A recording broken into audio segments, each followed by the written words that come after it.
Este é um plano prático. Uma análise sobre como garantir 30 dias de alimento. Uma estratégia de autonomia real, que não depende do sistema de abastecimento funcionando perfeitamente. Pense nessa pergunta, mas pense de uma forma bem objetiva. Não como uma fantasia distante, e sim como uma possibilidade logística real. A questão central aqui não é um colapso global. É sobre interrupções que são, na verdade, bem comuns e cada vez mais frequentes. Uma greve, um bloqueio, uma crise no abastecimento. São eventos que a gente sabe já aconteceram e vão acontecer de novo. O sistema que nos alimenta hoje, ele opera com estoques mínimos, é tudo otimizado para máxima eficiência. Só que essa mesma eficiência, claro, cria uma vulnerabilidade gigantesca, e o histórico recente prova isso. E veja bem, isso não é teoria, são fatos. Em 2005, o furacão Katrina mostrou como o varejo fecha as portas imediatamente. Em 2018, aqui no Brasil, a greve dos caminhoneiros esvaziou postos e mercados em poucos dias. E em 2020, o pânico do início da pandemia limpou prateleiras em questão de horas. O sistema funciona, claro, até o dia que ele não funciona. E é aqui que a perspectiva muda completamente. O ponto crucial é este. A verdadeira questão não é tentar impedir a falha do sistema, porque isso está fora do controle de qualquer um. A questão é ter a opção de não precisar participar do caos quando ele começar. É sobre ter uma margem de segurança. Então, vamos à estratégia para criar essa margem. Um plano de autonomia alimentar que seja realista, que funcione mesmo para quem mora num apartamento, sem precisar de grandes espaços ou de fantasias de autossuficiência total. Sabe, o erro mais comum é a pessoa tentar produzir tudo. Isso é praticamente impossível no ambiente urbano. O método correto, na verdade, se divide em duas frentes. Primeiro, estocar a base de energia, as calorias. E segundo, complementar essa base com uma produção contínua de alimentos frescos e nutritivos. E a proporção é o que faz isso funcionar. Pensa assim, 70% da segurança alimentar vai vir de um estoque bem planejado. Os outros 30% vêm de uma pequena produção dentro de casa, focada em velocidade e nutrientes. É um equilíbrio bem simples, mas muito poderoso. Agora, vamos detalhar como se constrói esse plano. Ele se sustenta em 4 pilares fundamentais, e todos eles são igualmente importantes para que a coisa toda funcione na prática. O nosso objetivo é matemático, é um número. Um adulto precisa, em média, de 2.000 calorias por dia. Então, para 30 dias, a meta é um estoque de 60.000 calorias. Esse é o alvo. Bom, aqui está o primeiro pilar, a base de calorias. Em vez de só listar os itens, vamos entender a lógica.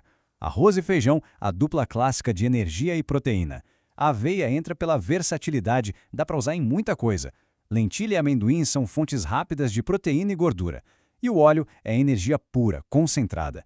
Juntos, esses itens não só batem a meta das 6.000 calorias, como também são baratos e duram muito tempo. Agora, ter o estoque não adianta de nada se ele não for bem gerenciado. É crucial usar recipientes bem vedados, longe da luz e da umidade. Mas o princípio mais importante é o da rotação. Isso não é um estoque para ficar parado, intocado. É uma despensa estendida. A regra é simples, o que está guardado há mais tempo é consumido primeiro e é reposto por itens novos. Assim não tem desperdício e se garante que o estoque só tem comida que a família de fato consome no dia a dia. O segundo pilar é trazer o alimento fresco para dentro de casa. E os microverdes são a forma mais eficiente de fazer isso. Usando bandejas simples e sementes de alta densidade, como girassol ou rúcula, a colheita acontece em apenas 7 a 10 dias. Se a pessoa mantém um sistema de 3 bandejas em rotação, ela garante um suprimento contínuo de nutrientes. E se a ideia é algo ainda mais simples, existem os brotos. Um simples pote de vidro e sementes de feijão ou lentilha se transformam em alimento vivo, riquíssimo em proteína, em questão de 3 a 5 dias. E a grande vantagem, não precisa de terra nem de luz solar direta, perfeito para qualquer espaço interno. Pilar número 3, a água. E aqui não tem negociação. Sem água, todo o estoque de comida se torna inútil. A recomendação mínima é de 3 litros por pessoa por dia. Para um mês, o objetivo é ter 90 litros de reserva. Esse é um elemento não negociável do plano. E, finalmente, o quarto pilar, o preparo para um cenário sem energia elétrica. Um fogareiro portátil com um botijão de gás reserva garante a capacidade de cozinhar o que foi estocado. Alimentos como arroz e lentilha são eficientes, gastam pouco combustível. A ideia é evitar a dependência total de eletrodomésticos, que é uma fragilidade clara. Olha, ter um sistema como esse funcionando causa uma mudança que vai muito além da segurança física, material. É uma transformação na posição psicológica de uma pessoa diante de uma crise. A diferença de mentalidade é gritante. Sem um plano, a reação natural é o pânico, a corrida ao mercado, a dependência da fila. Com um plano, a reação é a calma, a observação, a autonomia. A pessoa deixa de ser uma vítima das circunstâncias para ter controle sobre a própria situação imediata. No fim das contas, o resultado de todo esse preparo é a conquista de margem. Margem para pensar, para decidir, para agir sem desespero. E num cenário de crise, essa margem é a forma mais concreta de poder pessoal que existe. É importante deixar uma coisa bem clara aqui. O objetivo não é uma ruptura com a sociedade, nem com o sistema. Trata-se de construir uma posição onde não se é um refém imediato das falhas desse sistema. É sobre resiliência, não sobre isolamento.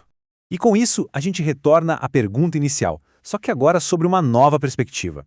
Diante de uma interrupção, qual vai ser a realidade de cada um? A da corrida desesperada para a prateleira que já está vazia ou a da calma de quem só precisa fazer um pequeno ajuste no próprio sistema? A escolha, na verdade, é feita hoje, através do planejamento.